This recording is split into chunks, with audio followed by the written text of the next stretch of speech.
सास, माँ, बहू और बेटी।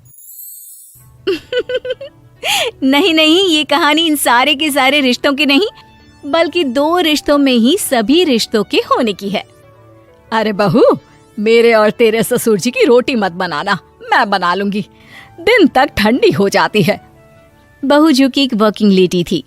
नहीं नहीं माँ जी, मैं अच्छे से कपड़े में लपेट देती हूँ ना, आप क्यों मेहनत करेंगी, माइक्रोवेव में गर्म कर लेना। अरे नहीं बहू, मेहनत मत कर, वैसे भी ऑफिस में कम मेहनत होती है क्या, जा रहने दे। लेकिन बहू मानती नहीं, वो सास ससुर की रोटी बना कर ही जाती है। दोपहर में खाने के वक्त ससुर जी कहते हैं, अरे बहू को रोटी बनाने के लिए क्यों मना कर दिया, क्या हो गया, ठंडा ही तो खाते आए हम लोग हमेशा से।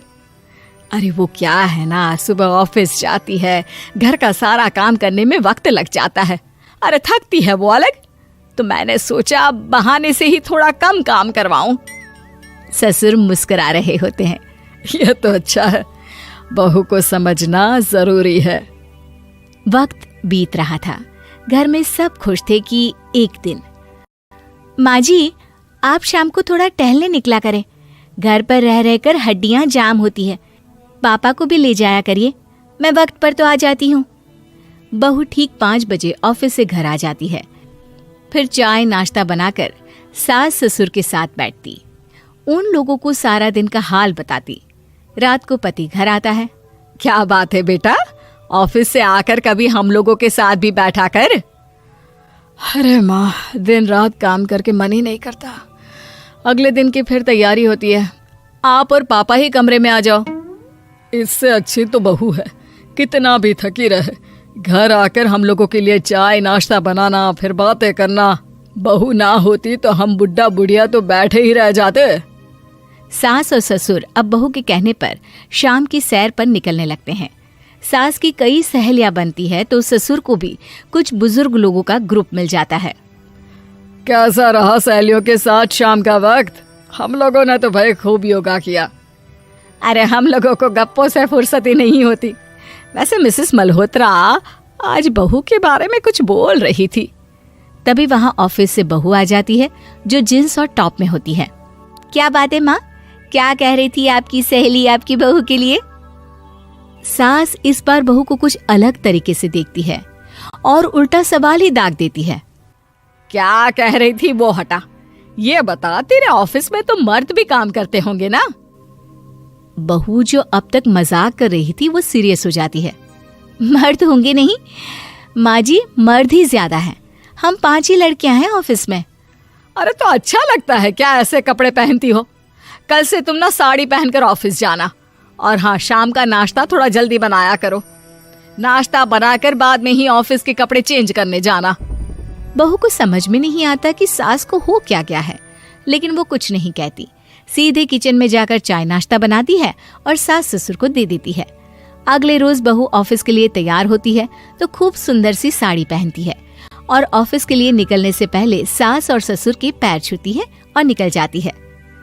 क्या बात है, आज मेधा के ऑफिस में लग रहा है कोई फंक्शन है। अच्छा, पता नहीं, मुझे तो बताया नहीं, वैसे तो सारी बात करती रहती है। अरे देखा नहीं कैसे साड़ी पहनकर जा रही थी? अरे वो तो मैंने ही बोला है उसे। अरे अच्छा लगता है क्या रोज रोज ऐसे सूट या जींस में जाना? बहू हो, बहू बनकर रहो, और आप भी ना मेधा मेधा मत किया करिए, बहू बोला करिए, सर पर चढ़ जाएगी तो दिक्कत हो जाएगी। सास अब बहू को बहू जैसा रखने लगती है, हर बात पर रोका टोकी, हर बात पर ताने। क्या बात है, आजकल लेट आ रही है ऑफिस से? अरे चाय के लिए भी देर हो जाती है, हम लोग फिर पार्क में भी देर से पहुंचते हैं। सभी की बहुएं वक्त से चाय नाश्ता करा देती है अपने सास ससुर को, बस एक तू ही है जो उस वक्त ऑफिस से निकलती है। माँ जी, वो एक रास्ता पुलिस वालों ने न जाने क्यों बंद कर रखा है, जिसके कारण ट्रैफिक ज्यादा हो जाता है। मैं कोशिश करूंगी कल वक्त से पहले निकल जाऊं। ससुर देख रहे होते हैं कि बहू अब परेशान सी रहने लगी है। एक रोज, मेधा, बेटी मेधा। जी पिताजी। बेटा देख जरा कौन सी टी शर्ट अच्छी लग रही है। वो क्या है ना, शाम को सब बदल बदल कर टी शर्ट पहनते हैं, मैं भी सोच रहा हूँ कि आज कुछ अच्छा सा पहन कर जाऊं। हाँ पिताजी, ये सही है। ये लाल वाली ना बहुत जचेगी आप पर। मेरे पापा पर भी डार्क रंग बहुत जचता है। क्या चल रहा है? अरे ससुर के सामने घूंघट तो छोड़ो, ऊपर से रंग बताया जा रहा है टी शर्ट का। अरे बहू, कोई संस्कार दिए नहीं है क्या तेरी माँ ने? बहू इस बार बहुत निराश हो जाती है। वो वहां से तुरंत अपने कमरे में चली जाती है। अब बहू घर का सारा काम करती, ऑफिस जाती, लेकिन साड़ी और सर पर पल्ला लेकर। एक बार पड़ोसन उनके घर आती है। वाह सुमित्रा बहन, बहू का तो रूप ही बदल दिया। ठीक किया, बहू बहू जैसी ही अच्छी लगती है। अच्छा चलती हूँ मैं।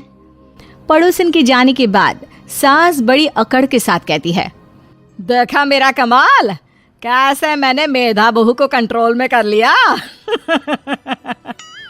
अब बारी ससुर के बोलने की थी। हाँ सुमित्रा, बिल्कुल ये काम तो किया है तुमने, लेकिन कभी सोचा क्या खो दिया?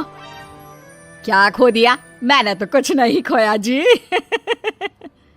खोया है, पहले बहू जब ऑफिस जाती तुम्हारे पैर छूकर तुम्हें गले लगाती, लेकिन अब सिर्फ पैर छूती है। हाँ जी, ये बात तो आप ठीक बोल रहे हैं। पहले घंटों हम लोगों से बात करती, कमरे में ना जाती, ऑफिस से आते ही खुद की चाय, खाना, नाश्ता सब हम लोगों के साथ करती, सारी बात बताती। लेकिन क्या तुम्हें पता है, बहू की तबीयत खराब चल रही है, वो माँ बनने वाली है। ये बात मुझे बेटे ने बताई कि तुम्हें बता दूं। अब सास की आंख में आंसू थे। वो समझ गई थी कि लोगों के कहने में आकर उसने क्या खो दिया। शाम को बहू घर आती है तो माँ किचन में पकोड़े तल रही होती है। अरे माँ जी, आप रहने दीजिए ना, मैं आ तो रही थी। अरे नहीं, जा तू चेंज कर ले, मैं नाश्ता और चाय टेबल पर ही लगा रही हूँ मेधा। सास के मुंह से अपना नाम सुनकर बहू को बहुत अच्छा लगता है। माँ जी, कोई गलती हो गई है क्या? मेरे होते हुए आप काम करे, ये ठीक नहीं है। संस्कारी और समझदार बहू सास को माँ समझती है, लेकिन सास की बेवकूफी उसे सास ही बनाकर रखती है। बहू, मुझे भी थोड़े संस्कार और समझदार बनने का मौका दे, जिससे मैं भी बहू नहीं बेटी को देखूं तुझ में। और हाँ, मेरा होने वाला पोता क्या कहेगा कि दादी ने तो मेरी माँ को बहुत परेशान किया। बहू सास को गले लगा लेती है। नहीं माँ जी, वो कहेगा कि माँ को तो दादी ने बेटी बनाकर रखा है।